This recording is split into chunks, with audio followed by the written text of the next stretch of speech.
గుంటూరు నగరంలో ఎన్నడూ లేని విధంగా 30 రకాల veg and non veg biryanis ను నగర ప్రజలకు అందించడం కోసం ఫ్లేవర్స్ ఆఫ్ గుంటూరు రెస్టారెంట్ ను నూతనంగా ప్రారంభించారు.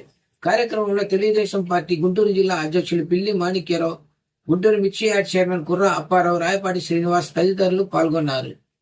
గుంటూరు సాయిబాబా రోడ్ ప్రధాన రహదారిలో ఫ్లేవర్స్ ఆఫ్ గుంటూరు రెస్టారెంట్ ను నూతనంగా ప్రారంభించారు. ఈ సందర్భంగా నిర్వాహకుల్లో ఒకరైన చైతన్య మాట్లాడుతూ 30 రకాల వెజ్ అండ్ నాన్ వెజ్ బిర్యానీలు గుంటూరు నగర ప్రజలకు రుచికరంగా అందించడానికి ఈ రెస్టారెంట్ను ప్రారంభించామన్నారు. కుక్కర్ బిర్యానీతో పాటు సీ ఫుడ్ వంటకాలు మా ప్రత్యేకత అని పేర్కొన్నారు. ప్రతిరోజు ఉదయం నాన్ వెజ్ టిఫిన్స్ అందుబాటులో ఉంటాయని అన్నారు.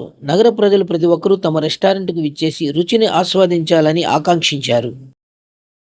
అనే ఫ్లేవర్స్ గుంటూరు రెస్టారెంట్ ఈరోజు ఓపెన్ చేసాము. మన దగ్గర నాన్ వెజ్ అండ్ వెజ్ అన్ని రకాల బిర్యానీలు మిడ్-నైట్ 4 దాకా సర్వ్ జరుగుతుంది. దాదాపు 30 రకాల బిర్యానీలు మా దగ్గర ఉంటాయి. 15 రకాల వెజ్, అన్ని రకాల స్టార్టర్స్, ఇంకా స్పెషల్ గా కుక్కర్ బిర్యానీ కూడా ఇంట్రడ్యూస్ చేస్తున్నాము. ఈ టూ టౌన్ ఏరియాలో మనకి నాన్ వెజ్ టిఫిన్స్ ఎక్కడ దొరకట్లేదు. మన దగ్గర కొత్తగా స్టార్ట్ చేస్తున్నాము. మీరందరూ వచ్చి ట్రై చేయాల్సిందిగా కోరుకుంటున్నాం. టైమింగ్స్ పొద్దున 11 నుంచి మిడ్-నైట్ 4 దాకా బిర్యానీ జరుగుతుంది. పొద్దున 6 నుంచి 11 దాకా నాన్ వెజ్ టిఫిన్స్ అయితే జరుగుతుంది.